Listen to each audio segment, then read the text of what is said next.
네, 하나님의 말씀은 신약성경 로마서입니다. 로마서 2장입니다. 로마서 2장 1절에서 11절에 있는 말씀입니다. 제가 가진 성경으로 신약성경 240페이지입니다. 로마서 2장 1절에서 11절에 있는 말씀입니다. 제가 한 절 읽고 여러분들 한 절 읽고 교독하도록 하겠습니다. 그러므로 남을 판단하는 사람아, 누구를 막론하고 내가 핑계하지 못할 것은 남을 판단하는 것으로 내가 너를 정죄함이니 판단하는 내가 같은 일을 행함이니라.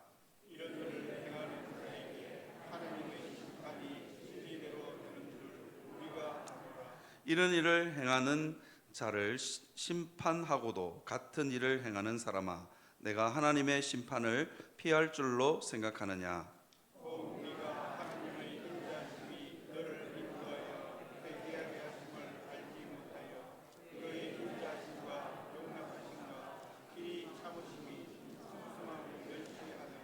다만 내 고집과 회개하지 아니한 마음을 따라 진노의 날 곧 하나님의 의로우신 심판이 나타나는 그날에 임할 진노를 내게 샀는도다.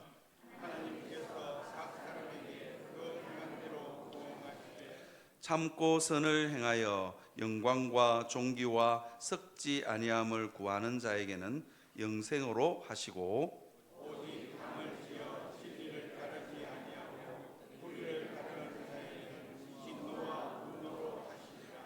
악을 행하는 각 사람의 영에는 환난과 공고가 있으리니 먼저는 유대인에게요 그리고 헬라인에게이며,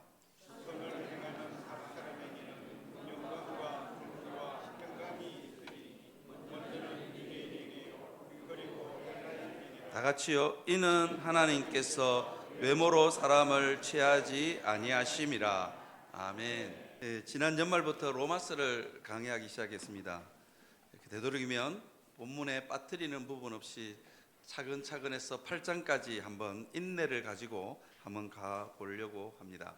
성도님들도 인내를 가지고 좀 따라오시면 좋을 것 같습니다. 로마서 1장 18절에서 32절까지는 이게 3장까지 3장 20절까지요. 계속해서 이게 죄에 대해서 계속해서 이야기하고 있습니다. 그 죄에 대해서 계속 이야기하고 있는데요. 이제 그 죄도 이게 여러 각도에서 죄를 조명하고 있습니다. 특별히 1장 18절에서 32절에는 이방인의 죄에 대해서 언급하고 있습니다. 그리고는요, 오늘 우리가 읽은 이 본문의 말씀 2장은요, 유대인의 죄에 대해서 언급하고 있습니다. 이방인의 죄를 이야기할 때는 별로 우리와 상관없는 것 같습니다. 우리에게 동성애 문제가 있는 것도 아니고 성적 문란의 문제가 있는 것도 아니고 좀 우리와는 좀 상관없는 이야기들을 하는 것처럼 보입니다. 그런데요, 2장은 전혀 다릅니다. 2장은요, 하나님을 알고 성경도 아는 사람들의 죄를 이야기하고 있기 때문입니다. 2장 1절부터 시작해서 끝절까지 계속해서 유대인들의 죄를 언급하고 있습니다. 유대인들의 죄는 뭐가 문제냐? 하나님의 심판을 망각했다는 거예요. 그러니까 이 유대인들은 영적 교만에 빠지기도 하고 영적으로 무감각해져 갑니다. 심판이 없다라고. 심판이 있기는 있어도 이건 이방인들의 문제지 이게 유대인들 자기들의 문제라고 생각하지 않았기 때문입니다. 우리도 신앙생활하면서 이렇게 할 수 있습니다. 먼 나라 이야기인 것처럼 내게는 이런 심판이 미치지 않을 것처럼 그렇게 우리는 착각하고 살아갑니다. 그러다 보니까 우리는 영적 교만에 빠지기도 하고 영적으로 아주 무감각해집니다. 삶의 조그마한 일들 가운데도 하나님의 뜻이 숨겨져 있고 하나님이 내가 하는 행동 하나하나를 하나님이 저울에 달아보고 있음에도 불구하고 그 일은 그 심판은 내게 일어나지 않을 거라고 착각하고 사는 거죠. 오늘 그래서 저는 여러분들과 함께 유대인들의 죄를 알아보면서 이 영적 교만의 문제와 영적 무감각에 대해서 여러분들과 한번 살펴보려고 합니다. 첫 번째로 영적 교만을 경계하라입니다. 로마서 2장 1절에서 3절에 있는 말씀 보니까 이렇게 되어 있습니다. 그러므로 남을 판단하는 사람아, 왜 남을 판단할까요? 이유는 간단합니다. 영적 교만에 빠졌기 때문입니다. 그러면서 하나님의 심판은 진리대로 이루어지는데 그 진리대로 이루어지는 심판이 내게는 임하지 않을 것처럼, 마치 내가 하나님의 심판을 피할 줄로 생각하느냐라고 묻고 있잖아요. 그 심판이 나하고는 전혀 상관없는 것처럼 생각합니다. 그 이유가 뭐냐? 왜 유대인들은 이 영적 교만에 빠지게 되었느냐 하면 그 비교 대상이 누구냐면 사람이기 때문입니다. 하나님의 심판이 진리대로 공정하게 하나님께서 심판하시는데 이 유대인들은 비교 대상이 이방인들이었습니다. 성적 문란도 없고 동성애 문제도 없습니다. 그런데요, 정말로 유대인들에게는 이런 성적 문란이나 도덕적인 문제나 이런 죄의 문제가 없었을까요? 있습니다. 조금 덜할 뿐입니다. 상대적인 의의를 가지고 있는 거죠. 여러분, 우리가 있는 이 교회 안에도 곰팡이 포자, 곰팡이 균은 다 떠다닙니다. 그런데 우리 교회당에는 곰팡이가 안 피는 이유가 뭐냐? 이유는 간단하죠. 환경이 딱 맞아 떨어지지 않기 때문에, 습하지도 않고 여기는 아주 건조하고 쾌적하기 때문입니다. 그런데 여기도 곰팡이균은 다 있고 여기도 병균 덩어리는 다 있습니다. 문제는 뭐냐면 환경이 안 맞았기 때문에, 환경이 그렇게 딱 맞아 떨어지지 않았기 때문에 곰팡이가 안 피는 것처럼 유대인들에게도 여전히 죄의 문제가 있습니다. 그런데 비교 대상을 하나님의 절대의에다가 갖다 맞추지 않고 어디다가 맞췄냐면 비교 대상이 사람인 거예요. 여러분, 탕자 비유에서 탕자형은 영적 교만의 극치입니다.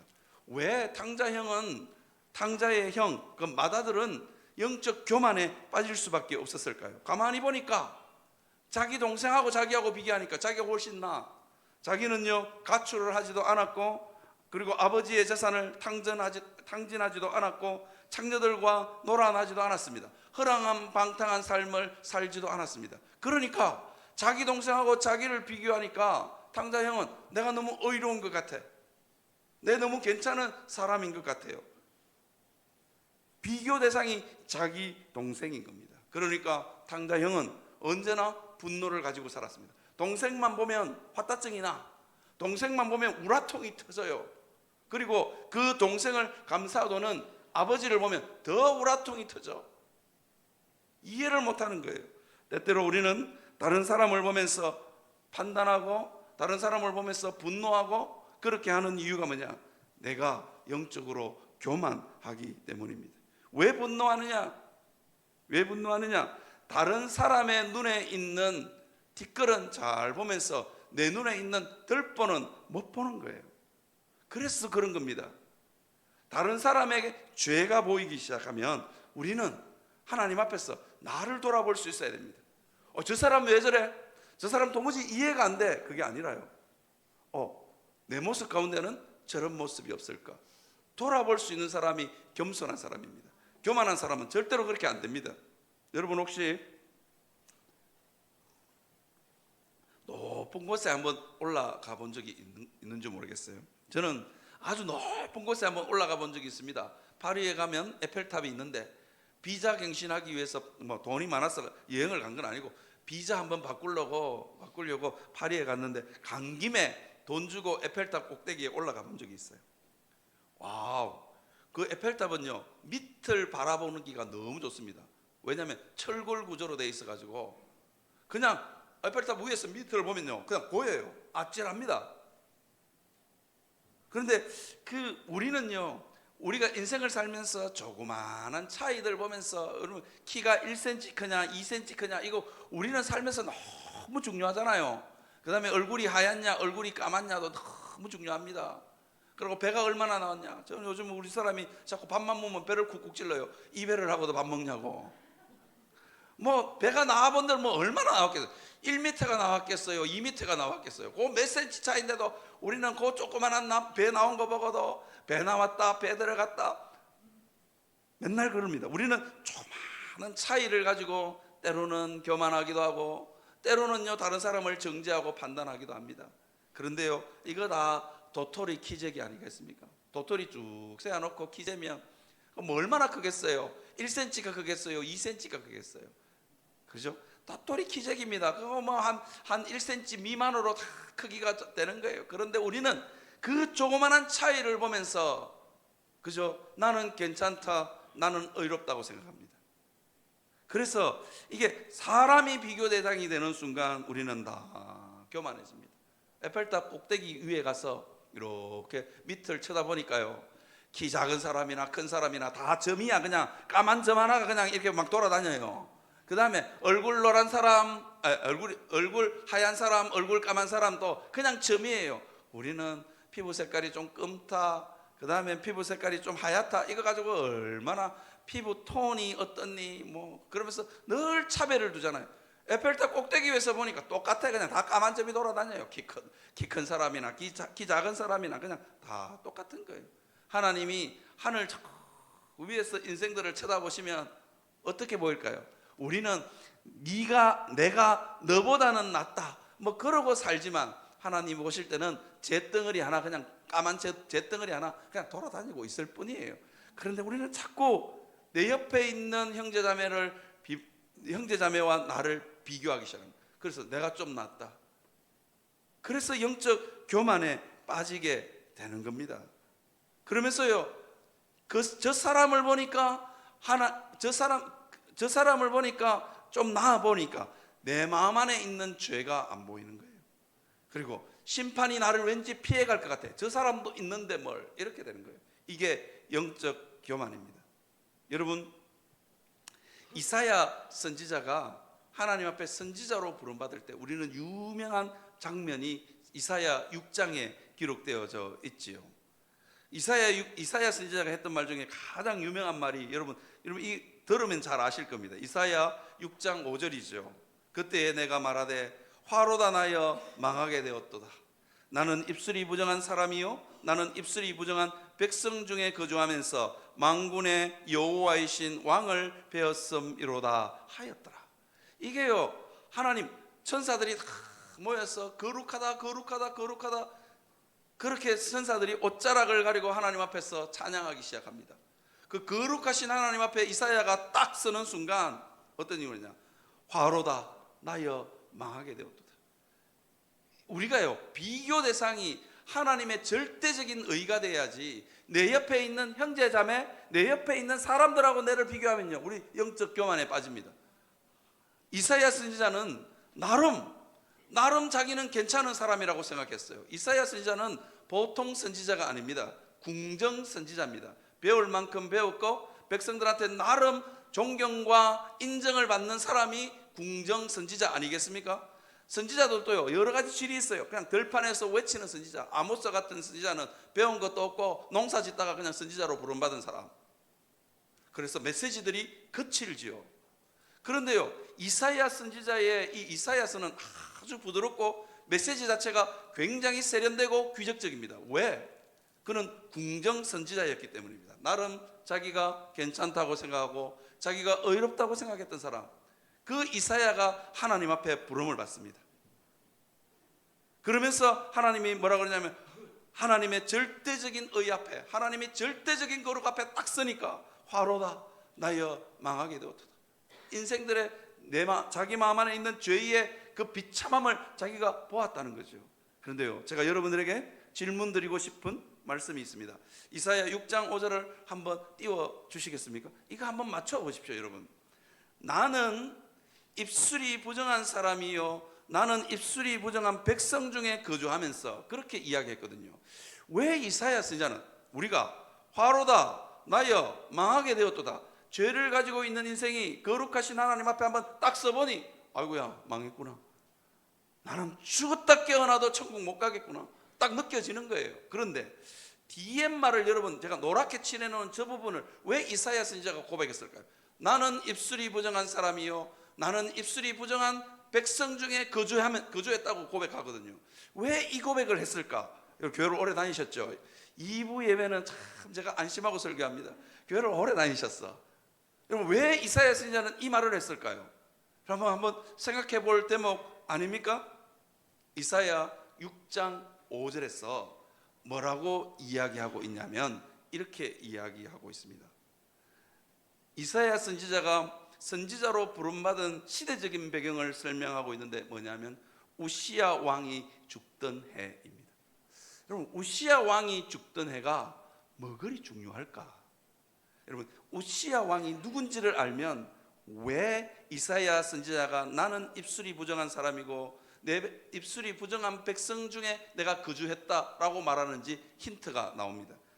우시야 선지자는 어떤 왕이었냐면요, 정치를 참 잘하는 왕이었고요, 그리고 나라가 굉장히 우시야 선지자가 다스릴 때는 부강했습니다. 그래서 모든 사람들이 우시야를 존경했습니다. 그런데 우시야 왕에게는 아주 교만함이 있었는데 그게 뭐냐면 하나님 성전의 제사장을 대신해서 자기가 제사를 드리는 거예요. 제사장이 있음에도 불구하고 교만해져 가지고 자기가 제사를 지는 거예요. 그 제사를 지내다가 뭐가 됐냐? 나병이 발병한 왕이 우시야입니다. 그랬어요. 우시야 왕의 말년은 왕궁 저 귀퉁이에서 유배 생활을 하다가 죽은 왕이 누구냐? 우시야 왕입니다. 그러면 하나님의 선지자가 백성들이 가만히 있었을까요? 가만히 있지 않았다는 거예요. 나름 어이롭다고 생각했던 이사야 선지자는 아마 우시야 선지자를 올려놓고 입방아를 찍었던 거예요. 수근수근하고 비방했던 것. 그러니까 나병이 발병하지. 그러면서 자기만 그 말을 하는 게 아니라 백성들하고 입술이 부정한 백성 중에 수근수근하고 비방하고, 그러니까 왕이 그 따위를 하니까 안 되지. 그러면서 이사야 왕을 판단하고 정죄했던 것 같습니다. 우리는요, 수근수근하고 비방하고 다른 사람 험담하고 다른 사람 판단하는 것 별것 아닌 것처럼 느꼈지만 거룩하신 하나님의 존전 앞에 딱 써보니까 이게 죄구나, 이게 죄구나, 내가 얼마나 입술이 부정한지를 안다는 거예요. 여러분, 영적 교만에 빠진 사람들은 이건 모릅니다. 거룩하신 하나님 앞에 딱 써보니까 이게 느껴지는 거예요. 그러니까 하나님이 제단 숯불을 이사야의 입술에 대는 겁니다. 여러분, 우리의 말 가운데 수근수근하고 비방하고 남을 판단하고 정죄하는 그 수많은 말들을 보면서 여러분, 내가 죄인이구나 하는 걸 깨달아야 됩니다. 그 사람의 죄를 보면서 뭘 깨달았냐면 나도 저럴 수 있겠구나. 저 사람이 저러면 나도 저럴 수 있겠구나. 그냥 나는 때와 장소 시기가 내게 딱 안 맞아 떨어져서 그렇지 내 마음 안에도 여전히 곰팡이는 떠다닌다니까요. 그게 어느 순간 아다리가 딱 떼서 환경이 맞고 때가 맞으면 내 마음에도 죄의 곰팡이가 활짝 필 수 있는 연약한 존재라는 걸 우리 스스로 알아야 됩니다. 여러분, 저는 우리 교회 부목사님들하고 다 MZ세대들이잖아요. MZ세대들, 젊은 부교육자, 저도 젊습니다. 저도 젊은데 저보다 그래도 다 10년 이상 뭐 한 18년씩 이렇게 다 저보다 젊은 목사님들하고 이런저런 이야기를 합니다. 저는 이제 노회나 이런 데 자주 가니까 이제 선배 목사님들 이야기를 종종 듣잖아요. 노회 소문들을 많이 듣잖아요. 야야, 정 목사, 정강도사 아나? 그 목사님이 성도하고 바람났대. 뭐 그런 이야기도 가끔씩 해주고, 돈 때문에 교회가 완전히 그냥 시험에 들었대. 그런 이야기를 가끔씩 해줍니다. 가끔씩 하면서 우리 부목사님들이 저보고 뭐라 그러는지 아세요? 부교육자들이 저보고 뭐라 그러는지 아세요? 목사님, 그 목사님도 천국 갈까요? 그렇게 묻더라고요. 천국 가지. 목사님 진짜로 그렇게 생각하십니까? 사실 저는 자신이 없어요. 그런데도 제가 뭐라냐면 천국은 가겠지 이러고 말아요. 그러면서 제가 우리 부목사님들 보고 왜 그 구원론이 왜 그래 거칠어, 그 정도로 하고 맙니다. 저도 20, 30대 같았으면 분노했을 겁니다. 그럴 수 있어 목사님이, 그러면서 분노했을 겁니다. 그런데요, 요즘은 그런 이야기를 들을 때마다 어떤 생각이 드는 줄 아세요? 다음은 내 차례일지도 모른다. 그죠? 나도 여자 문제에 걸려 넘어질 수 있고, 나도 돈 때문에 고집 피울 수 있는 목사일지 모르겠다. 나도 그런 생각. 그 다음은 내 차례일지 모른다. 그렇게 기라성 같은 목사님들이 쓰러지고 넘어지는 것을 보면 나도 그 다음 차례일지도 모른다. 저도요, 한때는 20, 30대 때는 그런 일은 내게 일어나지 않을 거라고 생각하고 분노했습니다. 어떻게 그럴 수 있냐고 판단하고 정죄했습니다. 그런데요, 살아보니 그런 거 아니더라고요. 살아보니까 겁나더라고요. 나도 동일한 그 죄의 문제가, 여러분들이 때때로 입방에 올리고 여러분들이 때때로 도저히 마음에 안 드는 성도, 그 모습이 내 모습일 수 있다는 걸 여러분 기억하시기를 바랍니다. 내가 그렇게 심하게 판단하고 어떻게 그럴 수 있냐라고 말하는 건요, 강력하게 말하는 건요, 그 모습이 왜 분노하신 줄 아세요? 그 모습이 내 안에 있기 때문입니다. 그래서 성도는요, 언제나 영적 민감함을 가지고 살아야 돼요. 저 모습이 내 모습일 수 있다. 저 죄의 문제, 도저히 이해되지 않는 저 성도의 문제가 내 문제일 수 있다. 그죠? 이 유대인들은요, 비교 대상이 사람인 거예요. 나는 저 사람과 같이 되지 않을 거야. 거기에 대한 확신이 있는 겁니다. 그러니까 이렇게 되는 겁니다. 사랑하는 성도 여러분, 다음은 내 차례일 수 있겠다라는 마음으로 여러분 영적인 긴장감을 가지고 사시기를 주님의 이름으로 축원합니다. 그죠? 그래야 뻘짓 안 한다고요. 저도요, 지금은 이렇게 말하지만 은퇴할 때 저도 진짜 초심을 지키고 은퇴할 수 있을까 살짝 걱정이 됩니다. 그죠? 하나님 앞에서 늘 영적인 긴장감을 가지고 내 삶 가운데 있는 조그만한 말의 문제, 수근수근하고 비방하고 험담하는 그 문제를 보면서 내 문제일 수 있겠다 생각하고, 조그만한 죄에도 아파할 수 있는, 조그만 죄에도 긴장할 수 있는 여러분들이 되시기를 주님의 이름으로 축원합니다. 두 번째로요, 제가 여러분들과 나누고 싶은 말씀은 영적인 무감각을 경계하라입니다. 이스라엘 백성들은요, 선민의식이 있었습니다. 그게 뭐냐면 우리는 언약 백성이라는 거예요. 그러니까 심판이 피해갈 거라고 착각했습니다. 그뿐만 아닙니다. 이스라엘 백성들은요, 수없이 하나님 앞에 두들겨 맞았습니다. 아니, 두들겨 맞아도 정신 못 차리는 백성이 누구냐? 이스라엘 백성이었습니다. 바벨론 바벨론의 포로로 잡혀간 때부터 시작해서 500년 동안 이스라엘은요, 바벨론, 페르시아, 헬라, 로마, 이 네 나라의 굵직한 제국의 식민 지배를 받습니다. 이 굵직굵직한 제국이니까 왕조는 여러 번 바뀌었어요. 여러분, 제국 안에는 여러 왕조가 있는 거 아시죠? 왕조는 여러 번 바뀌었어요. 끊임없이 식민지 생활을 했던 사람들이 이 이스라엘 사람들이었습니다. 그런데도 그렇게 두들겨 맞고도 아직 살아있거든. 그렇게 두들겨 맞고도 자기 나라가 아직도 있거든. 그러니까 뭐라고 생각했냐면, 아이고 별거 없네, 하나님 말씀대로 안 살아도 살아있네, 하나님의 심판이 우리는 피해가는갑다, 그냥 별것 없으니까 그냥 되는 대로 살자, 그러면서 점점 영적으로 무감각해져 갑니다. 이게 이스라엘 백성들이었습니다. 그러니까 이 영적 무감각에 빠지니까 전혀 영적으로 긴장 없는 삶을 살아갑니다. 사랑하는 성도 여러분, 신앙생활에 가장 큰 적은 누구냐? 영적인 무감각입니다. 제가 가끔씩 이런 이야기 하잖아요. 혹시 이 병이 있으신 분들은 상처받지 마시기를 바랍니다. 당뇨병 이야기 제가 종종 하잖아요. 그죠? 당뇨병이 이게 심해지면 관리 안 하고 가만히 놔두잖아요. 악정을 밟아도, 못을 밟아도 안 아프대요. 나 좀 깜짝 놀랐어요. 저는 당뇨병이 그렇게 무서운 병인지 몰랐어요. 악정이 발에 밟혔는데도 그거 신고 하루 종일 그거 악정을 발에 박혀 있는데도 하루 종일 돌아다녀도 박혔는지도 모르는데, 그 의사의 말이 진짜일까 싶었는데, 제가 우리 장인어른이 당뇨병이 있어서 병원에 한번 모시고 왔는데, 그 의사 선생님이 우리 장인어른 보고 야단을 치더라고요. 관리 안 하면 악정이 목에 발에 못이 박혀도 모르고 아프지도 않고 그냥 싸돌아다닌다면서 제발 관리 좀 하라고 우리 장인어른 보고 그렇게 잔소리를 하시더라고. 난 그래서 의사 선생님이 그 말을 하시길래 진짜일까 싶었거든요. 그런데 제가 이걸 진짜인 걸로 내가 확인한 적이 있습니다. 뭐냐면요, 제가 부교육자로 사역할 때 신방을 갔는데, 이게 당뇨병이 생겨가지고 점점 발가락 끝에부터 발이 거의 무릎 밑에까지 발이 썩어 들어왔는데, 집에서 주사 한 방 안 맞고 집에서 그냥 있더라고요.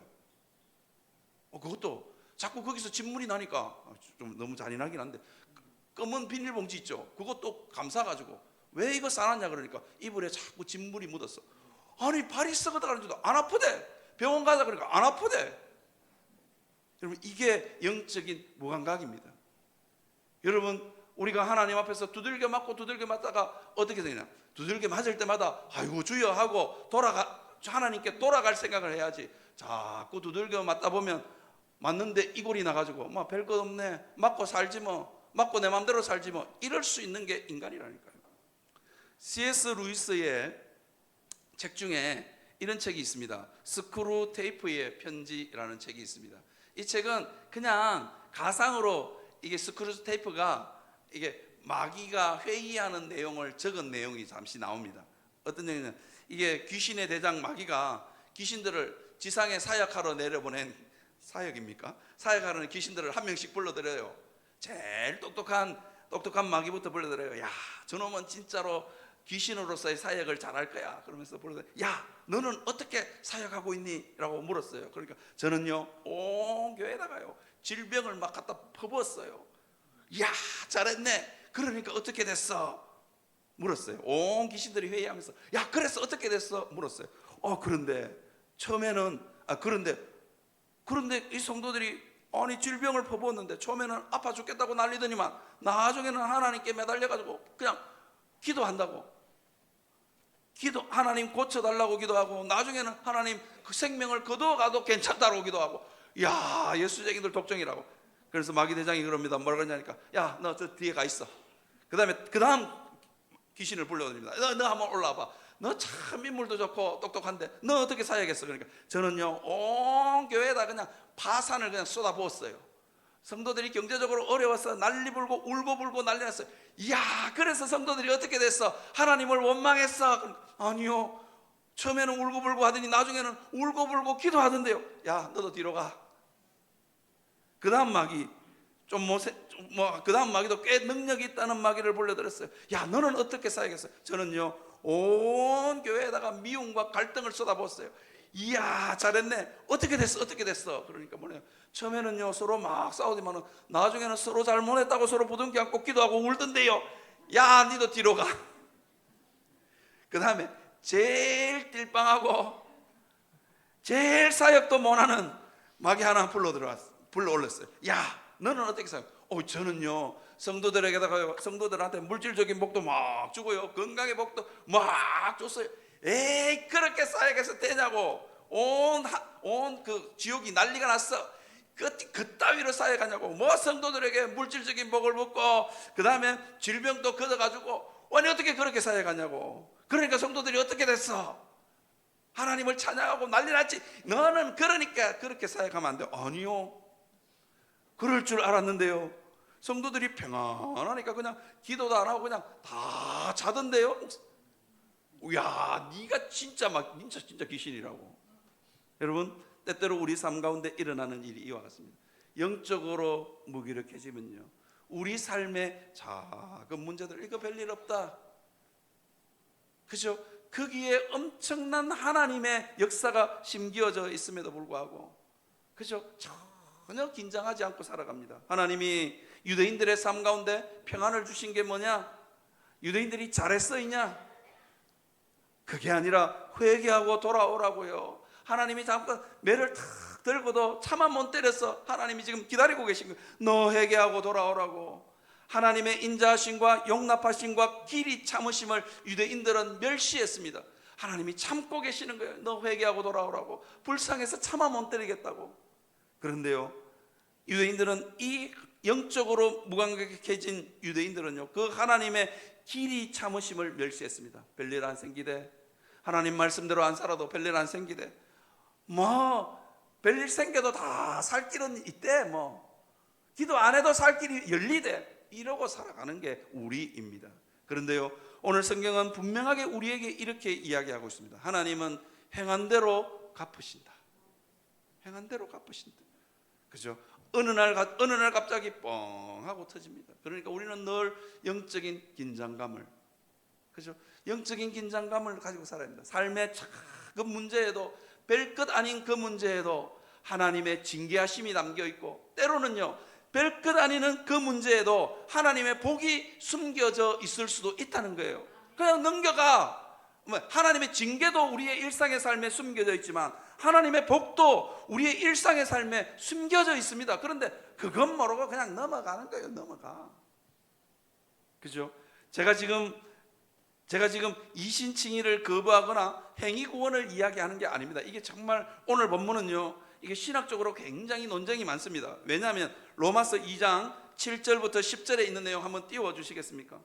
참고 선을 행하여 영광과 존귀와 썩지 아니함을 구하는 자에게는 영생을 주신다. 아니 그러면 착하게 살아야 구원받는단 말인가? 이런 의문이 안 생기십니까? 생겨야 정상인데 안 생기시는 표정으로 앉아 계셨어. 그죠?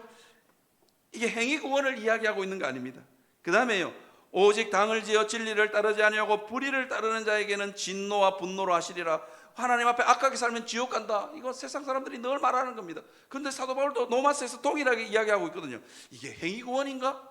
9절 한번 볼까요? 악을 행하는 각 사람의 영에는 환난과 공고가 있으리니 먼저는 유대인에게요 그리고 헬라인에게며, 10절에는요 선을 행하는 각 사람에게 영광과 존귀와 평강이 있으리니 먼저는 유대인에게요 그리고 헬라인에게라 라고 이야기하고 있는 걸 봐서, 이게요 사도 바울이요 로마서의 전체적인 주제 이신칭이 믿음으로 구원 얻는, 그죠? 믿음으로 구원 얻는 것을 전면적으로 거절하는 것 같고 착하게 살아야 구원받는다는 행위 구원을 이야기하는 것처럼 보입니다. 그런데요, 저는 여러분들에게 이 본문을 어떻게 해석할 거냐의 문제를 여러분들에게 정말 고민을 많이 했는데, 어렵게 설명하면 다 자실 거잖아요. 그래서 아주 쉽게 그냥 이야기해 드릴게요. 이건 행위 구원을 이야기하고 있는 본문 아닙니다. 여러분, 우리가 흔히 부르는 가스펠송 찬양 중에 여러분 이런 찬양 아십니까? 내가 잘 부를 수 있을지 모르겠는데 심판이 나에겐 없네. 여러분 이거 아멘이십니까? 아멘 아닙니까? 이게 지금 헷갈리시잖아요. 그죠? 여러분, 우리에게, 예수 믿는 우리에게 심판이 없는 것은 확실합니다. 확실합니다. 심판이 나에게는 없습니다. 그래서 우리의 구원은요 믿음으로 우리에게 주어집니다. 하나님은 우리의 구원을 위해서 우리의 선한 행위를 요구하시는 분은 절대로 아닙니다. 그런 점에서 심판은 나에게 없습니다. 그런데요, 하나님께서는 우리에게 우리가 행한 대로 심판하시는 징계는 여전히 살아 있습니다. 저는 이렇게 말씀드리고 싶어요. 구원에 이르기 위해서 선한 행위를 하나님이 요구하시는 것은 아니지만 하나님 백성다운 삶을 살게 하신, 하나님 백성답게 사는 선한 행위는 하나님께서 우리에게 요구하십니다. 왜냐하면 그 선한, 참고 선한 행위를 하는 그 사람을 보시면서 하나님이 복을 부을 수 있기 때문입니다. 그죠? 이게 하나님의 공정함 아니겠습니까? 천국 가는 것은 선한 행위가 아닙니다. 근데 이미 하나님 백성 삼아 주었으니 너 착하게 살고 하나님의 영광 위에서 선을 행하면서 살아라. 하나님 백성다운 삶을 우리에게 요구하십니다. 왜? 그 백성다운 선을 행하며 살 때 우리에게 복의 문이 열리기 때문입니다. 저는요 우리 자녀들에게 너무 잘해주고 싶어요. 그런데 가끔씩 우리 아이들 보면 복을 걷어 차고 사는 사람이 있어요. 내 호주머니에 5만 원 딱 넣어서 대답만 잘해라, 니한테 5만 원 준다 이러는데 끝끝내 대답을 똑바로 못 해가지고 내가 5만 원을 그냥 호주머니에 넣고 그냥 나가버리는 때가 종종 있어요. 5만 원을 보여주고 야야 아빠한테 잘못했다고 한마디만 해라, 그럼 내가 5만 원 준다 그래도, 이게 고집 센 놈은 어떻게 하냐면, 고집 센 놈은 됐거든요 이라고 가요. 5만 원 싫다는 거야. 그런데요 빨리 꼬리 내리고 아버지 이라는 애 있어요. 바로 줍니다. 아니 그게 그렇게 하나님 내 앞에서, 아버지 앞에서 그렇게 자존심 세울 일이냐고요. 됐거든요 5만 원 안 해요 이라고 문 팍 나고, 그 놈은 절대로 안 줍니다. 그런데요 바로 5만 원 보자마자 말도 안 해요. 그냥 5만 원 그냥 딱 꺼내면 아버지 이러면서, 아이고 참 그 놈이 귀엽습니다. 저는 여러분, 우리는요 참고 선을 행해야 되는 이유가 있는데, 그게 뭐냐면요 우리의 일상의 삶 가운데 여러분 영적으로 무기력하면요 영적으로 굳어지면요, 그죠? 하나님의 복을 걷어차고 사는 거예요. 하나님이요, 우리의 일상에 참한 일들, 별 것 없는 일들, 그 속에 하나님께서 복을 숨겨두고 사신다니까요. 그런데 그걸 걷어차고 사는 거예요. 여러분 다윗이 사울을 한번 살려준 일이, 두 번을 살려주는데 제가 한 번만 말씀을 드릴게요. 다윗이 사울이 자기를 죽이려고 너무 쫓아오는 거예요. 그러니까 엔게디 광야에 있는 굴 안에 들어가서 피신해가지고 다 숨어 있어요. 그런데 해필이면 사울이 다윗 죽이려고 군사를 거느리고 막 쫓아오다가 이게 갑자기 화장실이 가고 싶은 거야. 여러분, 화장실 가고 싶을 때는 혼자 가야 됩니다. 그죠? 화장실 가는데 저는 여자분들 보면서 화장실 가는데 노베가 가시는 분들 나 좀 이해가, 꼭 같이 가자 그러시대. 화장실 같이 들어갈 것도 아닌데 왜 같이 가자 그러는지 모르겠어. 화장실은 혼자 가는 겁니다. 그죠? 사울이 갑자기 볼일이 보고 싶은 거야. 그래서 볼일 볼 데 없나 싶으니까 굴이 하나 있는 거예요. 그러니까 자기 호위병들 다 떨어뜨려 놓고 어떻게 하냐면 굴 안에 들어가서 볼일을 보는 거예요. 다윗이 그 굴 안에 숨어 있었거든요. 사울이 엉금엉금 혼자서 덜썩덜썩 걸어 들어오더니만 막 그냥 덜썩 주저앉아서 볼일을 보고 있는 거야. 다윗의 부하들이 난리가 났어요. 왕이여, 절호의 기회입니다. 죽이십시오. 이건 죽여야 되는 겁니다. 절호의 기회입니다. 이 기회를 놓치면 왕은 평생 쫓깁니다. 다윗의 마음 가운데도 그런 마음 없었겠어요? 지금 탁 창 한 번 들어서, 아니면 칼 한 번 들어서 딱 내리치기만 하면 자기의 이 도피 생활이 끝납니다. 드디어 왕의 자리로 직행합니다. 그런데도요, 다윗은 꾹 참습니다. 어떻게 여호와의 기름 부은 자에게 내가 손을 대겠느냐, 그렇게 꾹 참습니다. 우연히 생긴 찬스. 사람들은 다 이야기합니다. 이럴 때는 이 정도쯤은 해야 된다고, 당연히 칼을 들어야 된다고 이야기합니다. 당을 지어서 그렇게 하는 게 옳습니다. 그렇게 하는 게 너무너무 합리적입니다 라고 말합니다. 그런데 그 순간에 다윗은 꾹 하고 참습니다. 절호의 기회를 놓치는 거예요. 왜? 그렇게 하는 건 하나님 보시기에 선하지 않기 때문에. 어쨌든 여호와의 기름 부음 받은 자 아닌가, 내 손으로 어떻게 하나님의 기름 부음 받은 자를 칠 수 있겠냐, 이건 하나님에 대한 모독이다 생각하고 꾹 참습니다. 얼마나 죽이고 싶었을까. 그 쫓겨다니는 세월만큼이나 사울이 미웠을 거고, 그렇게 하는 게 너무 당연할 거고, 사람들 다 다윗 보고 잘했다 할 겁니다. 그럼에도 불구하고 다윗은 꾹 참습니다. 그런데요, 하나님이 나중에 다윗이 왕이 되었을 때 하나님이 이 엔게디 굴에 있었던 이 일을 하나님이 기억하십니다. 다윗의 인생 가운데 수많은 반란과 정적, 그리고 특별히요 압살롬의 반란은요 정말로 치명적이었습니다. 자기 아들이 반란을 일으켜서 자기에게 칼을 들이대는데 다윗은 정말로 이거는 치명적인 순간이었습니다. 그럼에도 불구하고 다윗이 그 수많은 반란들, 수많은 정적들이 있었음에도 불구하고 하나님은 여전히 다윗의 왕의 자리를 지켜줍니다. 이유가 뭘까요? 여호와의 기름 부음 받은 자에 대한, 왕위에 대한 존중감이 다윗에게 있었기 때문입니다. 어쩌면 다윗의 일생에서 사울왕, 볼일 보러 들어온 사울왕 안 죽이고 그냥 넘어간 거 그냥 우연일 수도 있고, 그냥 조그만한 사소한 일일 수도 있습니다. 그런데요, 하나님은 잊지 않고 다윗이 참고 선을 행하는 것을 기억하셨다는 것입니다. 사랑하는 성도 여러분, 여러분의 삶도 이와 같기를 주님의 이름으로 축원합니다. 정말로 그 사람한테 화내고 그 사람한테 다시는 안 본다, 그냥 얼굴 안 보고 살지 뭐, 그렇게 말하고 싶은 순간에도 꾹 참고 하나님 앞에 선을 행하시기를 바랍니다. 며느리들 오면 이거는 내가 한마디 꼭 해야 되겠다, 그때 꾹 참으면 복이 될 줄 믿습니다. 며느님들, 시어머니 보면서 어머니 어떻게 이럴 수 있냐고 한마디 하셔야 되는 그 순간에 참으면 하나님이 그것을 지켜보고 계신다는 것을 여러분 기억하시기를 바랍니다. 그랬어요. 하나님 그 모습 보시면서 여러분의 인생 가운데 살면서 하나님이 여러분들 보면서 너 정말 잘 참았다, 그때 참아줘서 너무 고맙다, 세상 사람들이 다 니는 안 참을 만해, 참지마 그러는 순간에도 여러분 참으시는 여러분들 되시기를 바랍니다. 참고 하나님의 뜻을 붙들고 실험하시는 여러분들이 되시기를 주님의 이름으로 축원합니다. 제가 가끔씩 말씀드리잖아요.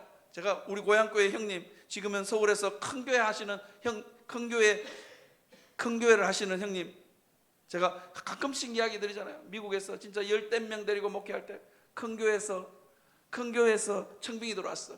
미국에서 공부한 사람들 꿈은 뭐냐? 한국의 큰 교회 맡아 오는 겁니다. 그런데 큰 교회 청빙이 왔는데 다 가려고 하는데 하나님이, 야, 10명 저거는 누가 돌보지?